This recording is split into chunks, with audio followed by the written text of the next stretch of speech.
Mom, everything's locked up. On the morning of the day we were heading back to my hometown, my 5-year-old daughter looked up at me confidently and beamed. I even locked the basement. Being heavily pregnant and finding it hard to move around, I trusted her and we set off to my parents' house. I'm really saved by this reliable little girl. Above all, I was delighted to see her growing up. However, her diligence in locking up would lead to a shocking situation and eventually expose my husband's affair. I never imagined that. Had I chosen the wrong person to marry? Men are all like that, my friends would say in unison, but perhaps I had some expectations for Robert, who was a husband and a father. I am Susan, 32 years old. My married life with Robert, who is 3 years older than me, began in his one-bedroom place where he lived alone. Hey, I have something to tell you. It looks like I'm pregnant. Really? That's great. We had been talking about enjoying life, just the two of us, for a while after getting married, so I was worried about how he would react. However, he was genuinely happy about my pregnancy. Then, this place is too small, huh? Maybe we should think about buying our own home. I felt relieved hearing my husband's positive attitude about our future. We quickly found a used property that was perfect for us.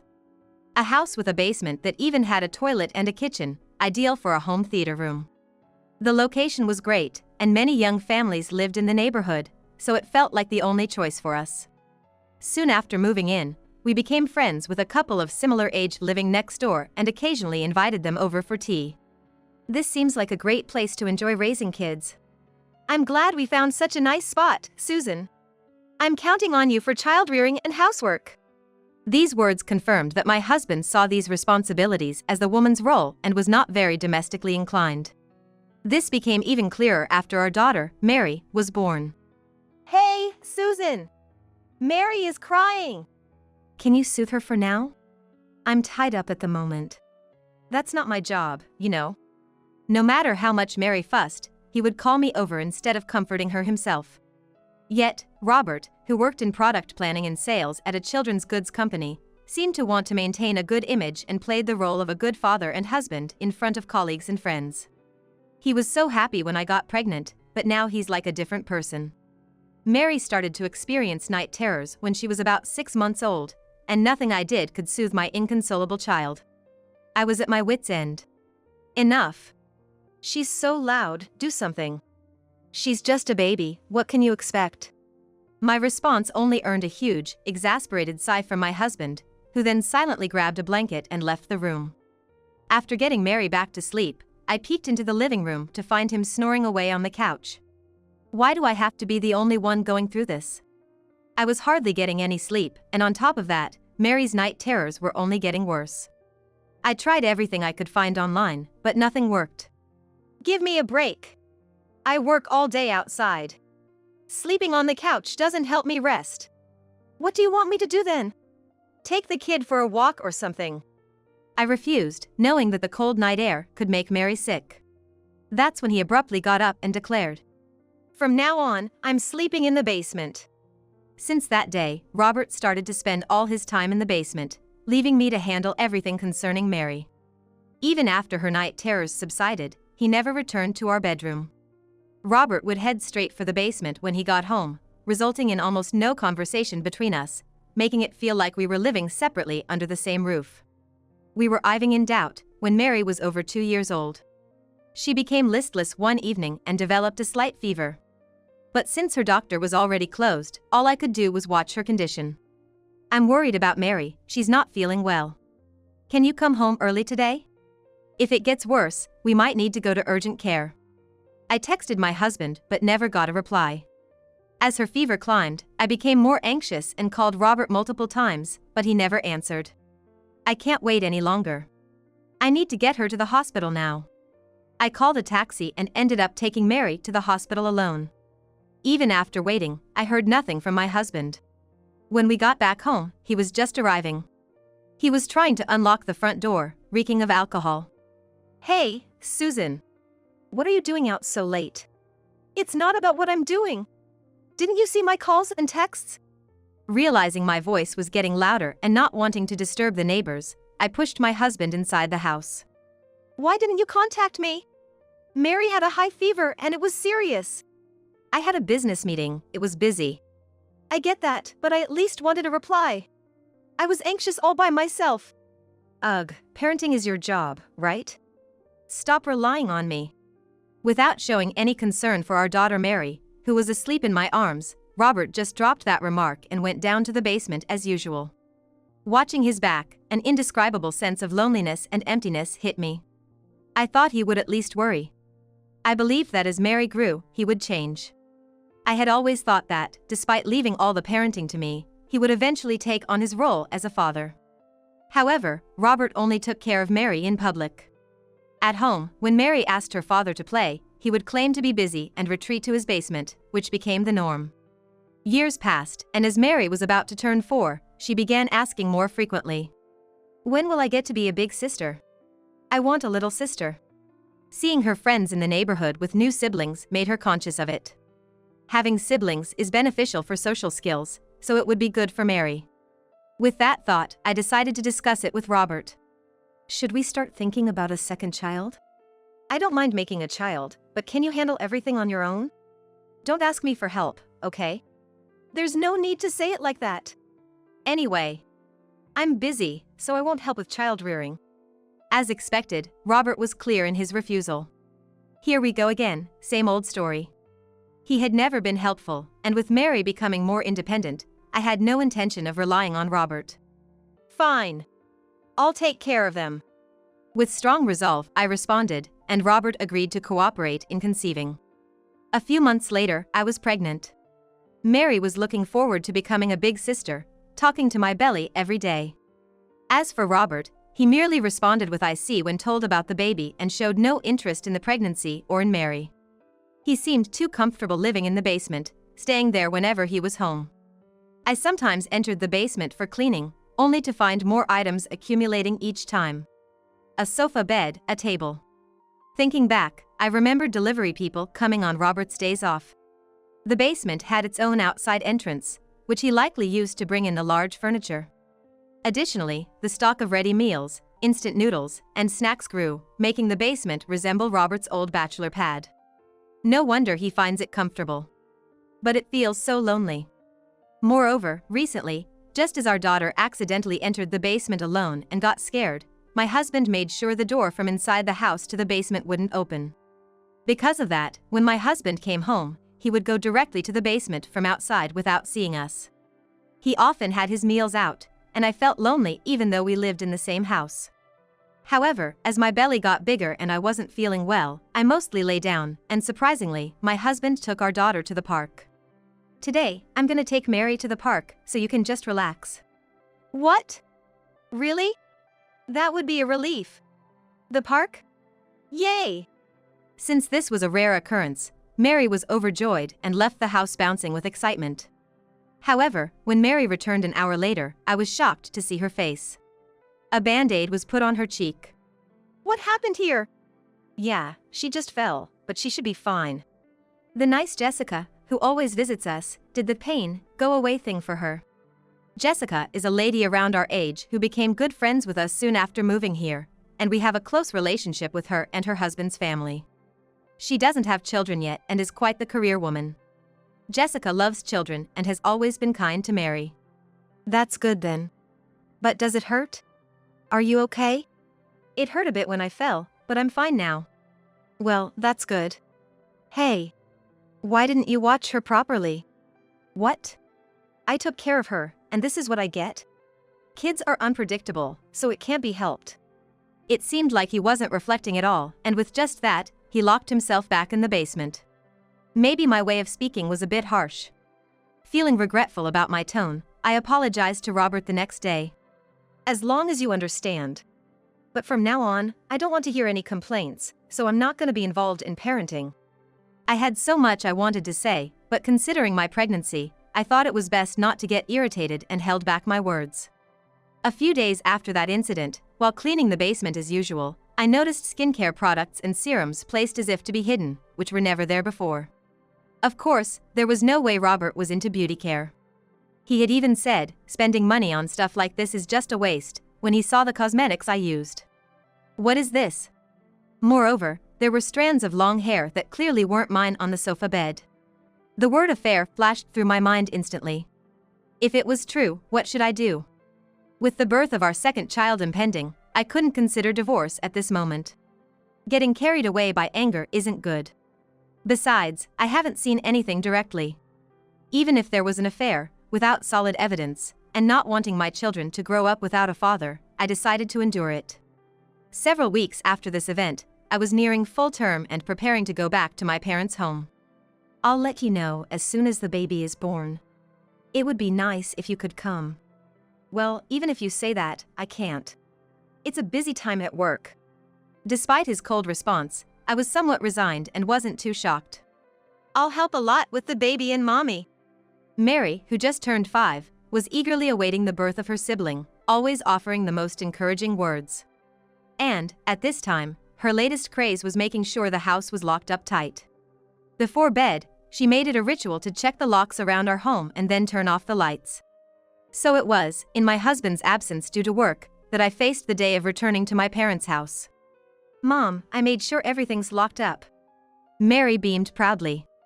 I even locked the basement. Thank you, sweetheart. Shall we head to Grandma and Grandpa's house now? Moving was a struggle with my big belly, but I trusted my daughter and didn't double-check the locks, heading straight to my parents' house. Soon after, I gave birth to a healthy baby girl. I tried to contact my husband immediately but couldn't reach him. Well, it can't be helped. He did say he was busy. I hadn't really counted on Robert much to begin with, so I just sent an email about the birth and tried not to worry. Afterward, I became exhausted and fell ill. Juggling the new baby and my health, I found little time to reach out to my husband. By the time I noticed, it was always deep into the night, Robert's sleeping hours. Calling now would just tire him out. I believed that, at this time, my husband was working hard for our family every day. A month after giving birth had passed. I was considering whether to return home or stay a bit longer when I got a call from a neighbor on my cell phone. Thinking something was off, I went outside and was told there's a foul smell coming from your house. Worried, I tried calling my husband but couldn't get through at all. Feeling terrible for causing a nuisance to the neighbors, I left my daughter with my parents and had my father drive me back home that same day. When I arrived, just as mentioned, there was a stench of decay emanating from our house. Looking at the entrance, there was something placed there, emitting a pungent odor. Holding my nose, I reluctantly checked inside and found a gooey mess. Inspecting the delivery note inside, it listed expensive meats, fish, and vegetables. The date was when I had gone back to my hometown, so it must have been sitting there for a month. I couldn't remember ordering it, so it had to have been my husband. I immediately tried calling Robert, but there wasn't even a dial tone, so I went to the basement door and found a cleaning stick propped at an angle in front of it. The door opens outward, so it couldn't be opened from the inside. Surely, this was Mary's doing. We were watching a cartoon with our daughter, where the protagonist used this method to lock doors. Perhaps Mary was impressed by it, as she started playing and doing it on doors all around the house. I remember once she did it in front of the bathroom with my husband inside, and he got really mad. I warned my daughter it was not a game and told her, this is only for when we are leaving the house empty for a long time. Could it be?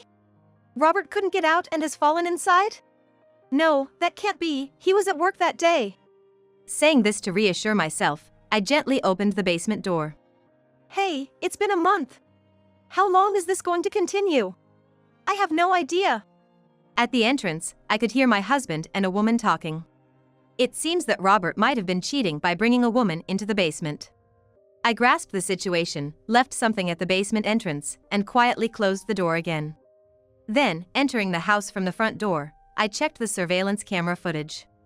In fact, after finding long hair previously, I had secretly installed a camera at the basement entrance, making sure it wasn't noticeable. The footage frequently showed the other woman coming and going. And the day before we went to my parents' house, Robert and his mistress had gone into the basement and hadn't come out. Moreover, the woman was Jessica, someone I knew well, a neighbor with whom we had a friendly family relationship. I can't believe it. To think she betrayed me with a straight face.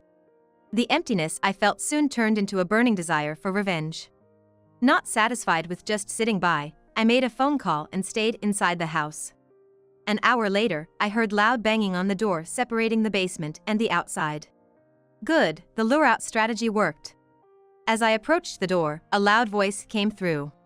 Help! Can anybody hear me? What happened to you? What's wrong? I took a deep breath and, pretending to know nothing, called out through the door. Is that you, Susan? Help me! I can't open the door from the basement to the outside. I don't know why, but it's so smelly I can't stand it. As Robert pleaded, I opened the door, and he rushed out. I'm saved. Thinking he could finally breathe, my husband took a deep breath outside. Wow! What is that stench? He pointed at a basket of spoiled food, grimacing. It wasn't here before. Who put this here? It was me. You asked for it, right? It was rotting at the entrance, causing a nuisance to the neighbors. I explained that I came back home because a neighbor called about the smell. Then, after a moment, my husband had a realization. Did you make the basement door unopenable? I didn't answer his question, and as I tried to enter the basement. Wait, why are you trying to go in there? Huh? Thought I might clean up a bit. You haven't done anything for a month, have you? Move aside, please. It's clean, no need for you to do that, Susan. You should rest after the childbirth. He unexpectedly piled on considerate words, unlike him. Let's have some tea in the living room. I'll make it.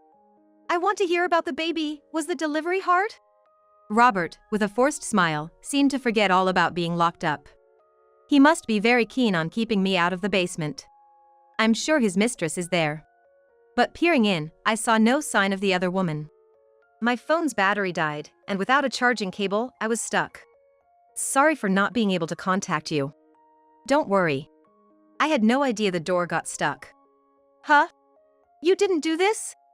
Seizing the opportunity as my husband tilted his head, I walked briskly inside with the basket of spoiled food. All right. Time for phase 2 of the smoking out plan. Then I placed the basket in the washroom in front of the basement toilet and shut the door. Hey! Why are you doing that? What? Oh, just putting stinky things where they belong. Ignoring my flustered husband, I moved further inside. Ugh, it's filthy. Nothing but garbage everywhere. Just eating instant noodles. I had no choice. It's fine, I'll do it. Just go back to the house already. Robert seemed eager to get me out of there as quickly as possible. Pretending not to care, I started cleaning. I can't take it anymore. Soon, a voice sounding almost like vomiting came from the toilet. Who's that? Huh? Did you hear something? Might be your imagination, you know? Even as he said that, my husband quickly positioned himself in front of the washroom. Why are you glued to the door? Maybe I don't hate this smell as much as I thought. While saying something nonsensical, his eyes were darting around. Come on. I really can't stand it anymore. Move aside. With that voice, the door to the toilet and washroom swung open, and my husband fell forward. At the same time, Jessica, the mistress who must have reached her limit of endurance, burst out. I feel sick. She had been in the closed room with those rotten foods for minutes, and it seemed the smell had permeated her, as she was teary-eyed and retching repeatedly. Huh? Jessica. What are you doing here? No, well, she just said she needed to use the bathroom. Jessica didn't answer, but Robert, flustered, responded instead. Strange, isn't it? Weren't you locked up here for a month? I quickly formed my accusation, and Robert, still flustered, couldn't come up with any excuse. I pursued him further. So, you're cheating with Jessica, aren't you? What are you talking about? That's impossible. It's rude to say such a thing without evidence, to Jessica too. He seemed almost comical, trying to defend her. Is that so? If you won't confess, then look at this. Still got any excuses? I showed Robert the surveillance camera footage. Didn't expect you two to be in this basement since the day before I went to my parents', huh? After pointing out the date on the footage of Robert and Jessica entering the basement, I glared at him. What's this? Why'd you put up a camera without telling me? I didn't know anything about this. Well, I didn't tell you. But remember, Jessica was just here to borrow the bathroom, so don't get it twisted. Did he think he could get away with it? With a dead serious face, he came up with a desperate excuse. However, I coolly fast-forwarded the footage to show him. Quite a long time spent in the toilet, huh? From this day for a month, no going in or out. And there's no other entrance. Damn. Wait, did you know all about this and just left us locked up here for a month? I told you it wasn't me. Don't you remember? Then my husband looked at the broom outside the basement door and realized everything. It was Mary's doing. It's your fault for how you raised her. She never understands, no matter how many times she's told. Now he was directing his anger toward our daughter. Huh? When Mary got hurt, you said, kids will be kids, it can't be helped, right? Unable to retort, Robert just fell silent. Must have been quite happy, spending such intense time with your affair partner for a month, huh? Yeah, so what? What's it to you? Hey! Jessica tried to stop him, but he brazenly continued, as if it were all perfectly normal. I thought we'd celebrate without you in the way, so I splurged on some fancy groceries. Now it's all ruined. Those were the rotten ingredients? It's your fault they went to waste. You should pay me back. He spat out such petty lines in a fit of defensive rage. According to my husband, they had been scraping by on the stock of instant noodles and snacks, which was also running low. Couldn't you have called someone from work on your cell phone before the battery died to ask for help? Unreported absence would cause quite a stir at the company, wouldn't it? Well, I just thought, maybe it wasn't that necessary, or maybe it was. Robert mumbled to himself, his voice trailing off until he fell silent. And that makes sense. You couldn't call, could you? Because you had applied for paid and parental leave, starting from the day I went back to my parents, hadn't you? How do you know that? And Jessica, you told your husband you were on a long business trip, didn't you? Were you on leave from your job too? Both of them clamped their mouths shut, looking surprised but unable to respond. Thinking it odd that no one had made a fuss about them being locked up for a month, I had called my husband's company. Then, I was informed that Robert was on parental leave. Of course, I had never heard a word about this parental leave from my husband, so the response from his colleague took me by surprise. While I was relaying this to my husband, suddenly Jessica burst into tears. Susan, please, I beg you, don't tell my husband about this. She was pleading for my forgiveness, clinging to me. And then, at that moment, I already know everything. David, her husband, appeared in front of us, having listened to the entire episode from outside the entrance. David! Why are you here? Without a word, her husband presented her with divorce papers. I called him. I showed him the footage and told him everything before we entered the basement. Caught in her affair, Jessica was visibly shaken, trembling as she cried. I won't hear excuses. Get out of my life forever. I don't want a divorce. It's all his fault, he forced me into this. Such a late attempt at lying was futile. Yet, Jessica insisted on her innocence, trying desperately to get her husband to forgive her. Hey! That's not true. This was consensual. You were the one who came to me. Just shut up. I'm talking to David right now. David, she's lying. Don't believe anything Jessica says. Robert, being painted as the sole villain by Jessica, outright denied her excuses. As their argument escalated, David and I silently watched them. Then, noticing our gaze, Jessica came over and grabbed my arm, pleading through tears. Susan, please say something. Why should I? This is a matter between you and your husband. If you had just kept quiet to my husband, this might not have happened. Jessica selfishly shifted the blame to me, leaving me utterly exasperated. To think you've been involved with Robert all this time and still faced me. I can't comprehend your nerves. I rebuked her sharply and turned her away. Overwhelmed, Jessica murmured, "It's all over," unable to respond. Susan, you understand I'm not the only one at fault, right? This woman is cunning. I was duped by her too. Now, Robert was bad-mouthing Jessica, trying to win my sympathy.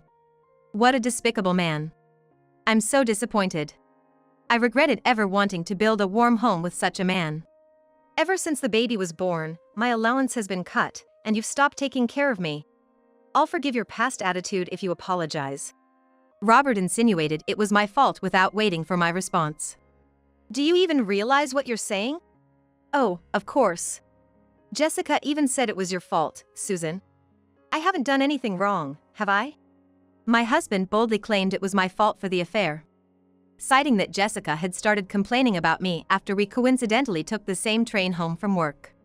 Realizing talking to Robert was a waste of time, I demanded a divorce and also requested child support for our 2 children. That's a joke. I'm not paying. After all, it was Susan who wanted a second child. I didn't want it, so I shouldn't have to pay any child support. My husband, once again, insisted he had no responsibility. How could he only think of himself to such an extent? Fuming with anger, I launched my final counterattack to silence this man. I've already informed the company that you brought your mistress here and engaged in an affair while on parental leave. What? Seriously? The manager was furious. You might want to charge your phone soon. He said he wanted to call you in.